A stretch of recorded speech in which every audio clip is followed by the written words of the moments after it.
Once upon a time, I was 4 years old and I was in kindergarten. Now in kindergarten, there's this thing called recess. And so every day at around noon, we would go for recess and we'd play in the playground. One day, a little girl decided to make a rule. The rule was anyone that plays with Chantal, myself, is not cool. And that was okay because my friends all decided not to play with me, but I'm lucky enough to have a twin. And so we continued to play on the playground together. That continued for a while until one day my brother and I were on the bus. And he turns to me and he says, "Chantal, you know I love you, right?" And I'm like, "Yeah, of course I do." He says, "Okay, great, because I want to be cool. So I can't play with you on the playground anymore." And so kindergarten was a tragic experience. Fast forward, we left that school that year, and I completely forgot about my kindergarten bully. Until grade 9, I walk into French class, and guess who's there? None other than my bully. And suddenly, I just felt triggered. I felt small again. I felt like I was on a playground. I felt like my bully was going to bully me all over again, and I could just hope that she wouldn't recognize me. I was triggered 8 years later, and it hurt like it was happening all over again. You see, a trigger is a response to a particular action or a process or a situation that's previously occurred. So 8 years later, and it was hurting me like it was yesterday. The saying goes, time heals all wounds. It's a saying that we've all heard since we were young. Just give it time and everything is going to be okay. And while I'm no expert in anything at all, I'd like to firmly and humbly submit to you that time, in fact, does not heal all wounds, especially those of a psychological and emotional nature.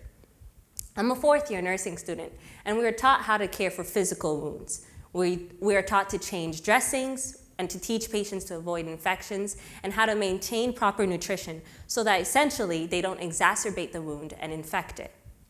So, with wound care, we're taught proper and aseptic technique, and basically this is supposed to maintain a clean wound and eventually they will heal. But what about the wounds that cannot be observed by an observer? What about the wounds that at times we don't recognize in ourselves? The unseen wounds, the trauma, the abuse, the neglect, the dangerous beliefs that we've held over time?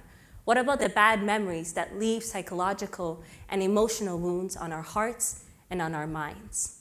We're taught about proper wound care in nursing, and proper wound care is essential for the body's health and the individual's safety. We know that proper wound healing is a fragile and a complex process, and that failure to progress can mean that the wound never heals and it becomes chronic or other conditions. We are taught that careful wound healing, however, and careful wound care can speed up the process of recovery. But what about the proper wound healing of the heart and of the mind? Over the past few years, I've had the privilege of traveling all over the world for various mission trips and for various speaking engagements. And I made a decision that I wanted to speak with people and learn about their stories and learn about what made them tick and who they were. And so during my time, I was confronted by many men and women from all walks of life in all different ages. And I found that the more I listened to their stories, there was one thing that they all had in common. You see, adults struggle with issues that often stem from childhood traumas and pain. The pain and trauma of the past was often reflected in the present through a variety of ways. Another unfortunate trend I noticed was that far too often you heard adults say things like, "Everything will be okay with time, I'm coping, and one day it won't hurt," because apparently time heals all wounds, right? Let's take it to physics. So Isaac Newton was a 17th century physicist, and he put forth a variety of laws to explain why objects move or don't move. And so these 3 laws became known as Newton's 3 laws of motion. And so we're going to concentrate on the first law, and the first law is the law of inertia. The law of inertia states that an object stays at rest or an object stays in motion with the same speed and the same direction unless acted upon by an unbalanced force, a force that is equal or greater to that force. So I believe that when an individual is set off on a trajectory of pain, they go in this direction and they remain in that path regardless of time until something of equal or greater force changes the direction and course of their life. So time is not what changes the course of your life, it's the force that is acted upon your life that can change. So I believe that when we assume that healing is a passive process, completely taken care of by time, we not only fail to heal and progress, but even more, we self-destruct and affect all those around us. We cannot be passive in our healing when it comes to our emotions and our psychological traumas. Yes, there is a time for everything. There is a time to feel your pain. There is a time to wallow, to be still, and to feel it. But there is a time for healing. There's a time for reconciliation, for growth. And there's a time when your wounds become scars and the scars heal until they're not noticeable anymore. I believe that time itself is a very passive process and that it further instills the pain in our beings until, if unchecked, we begin to identify ourselves by our pain. You see, time does not heal you. It's what you do with the time that does. When we allow our past and the hurt and all the wounds to continue without some form of intervention, they become our present and time stands still. That's how in 2019, you'll find that you're still triggered by things that happened in 2009. I believe we need to begin to apply forces greater than our pain, greater than our trauma, greater than the memories into our lives. And we not only need to do that, but we need to identify those wounds and overcome. We need to become whole. I know that trying to reconcile the wounds and the abuses of the past is not an easy task. I remember in second year, I was partnered with a wound care nurse, and we were debriding or debriding. I'm not sure how to pronounce the word. We were taking care of a wound. And so the debriding process is you remove necrotic tissue from a wound. And so it was a deep wound. It was like a hole in her leg. And so you remove the necrotic tissue, and eventually you pack it so that the wound begins to heal over itself. And so as we were doing this, the patient was flinching and she kept touching, and she would eventually she said, "Stop it, don't touch the wound. I don't want anyone touching my wound." And I understood her pain and I wanted to stop, but I had to explain to her that unless we remove this dead tissue, unless the necrotic tissue is removed, you will continue to not only be in pain, but your wound can be infected and other conditions will develop. You see, when I look at that and I compare it to our psychological and emotional wounds, we too need to dig deep into our wounds. We need to dig deep regardless of the pain, because if we continue to put over so many things over our wounds and we refuse to heal and we refuse to add interventions to them, we not only stay in a bad position, it gets worse. It is necessary for our healing. It's painful, it's difficult, but it's necessary for our healing. We need to move from a phase of coping to healing, from the passive to the active. What if we introduce forces into our lives that are greater than our trauma? It could be therapy, counseling. It could be a form of spirituality. It could be a support group or medication, or even more simply, vulnerability. Allowing yourself to see the wounds, identifying the cause, and reaching out to someone else for help. Do you know how hard it is to reach out for someone for help?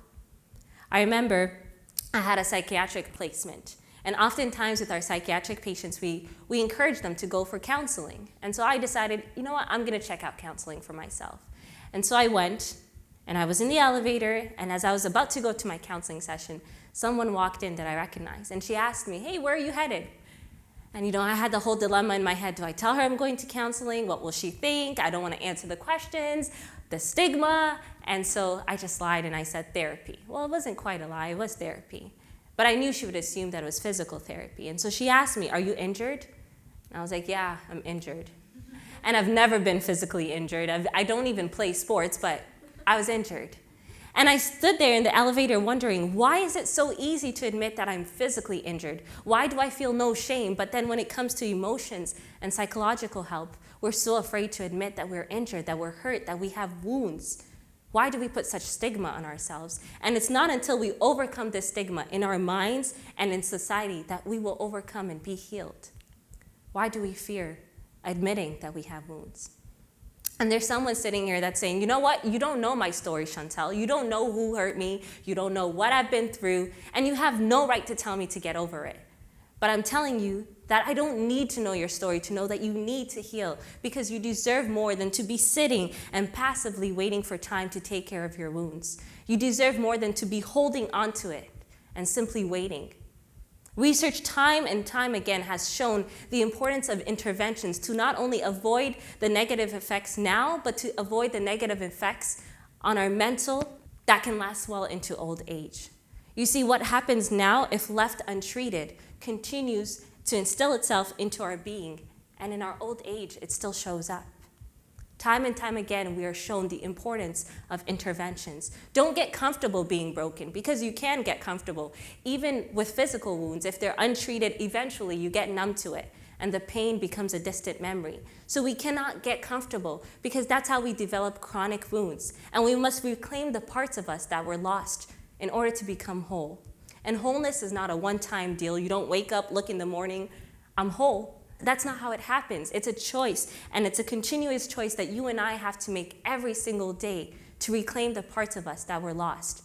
I heard someone that said, adulthood is about finishing the unfinished business of childhood and knowing that the childhood injuries won't hurt because you've taken care of them. So the question today is, have you taken care of your wounds? Let's take it back to the playground. That was not the last time I had an encounter with a bully. That was not the last time that I encountered any trauma in my life. I've since gone on to encounter a lot of trauma, whether it be assault, whether it be abuse, but I've done one thing differently. I've chosen to address my trauma. I've chosen to intervene. I've chosen to reach out for help because I so desperately long to be whole, and I long to inspire others to do the same. So, what are the things in your life that you're waiting for time to heal? We've learned that wounds require active care, intentional care, in order to be healed.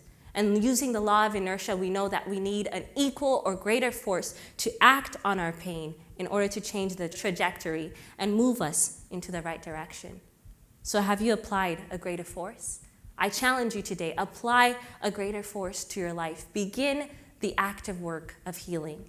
The force which you use will definitely look different from the force which I use in my own life, but I know one thing, for each of us, there has to be a form of intervention. Regardless of who you are, where you come from, we've all been through something. We've all had that memory, that trauma, and we've got to do the active work of healing, because healing doesn't just fall from the universe and land on your laps. We have to do the work of healing, and in time, our work will come together beautifully to make us whole. Thank you.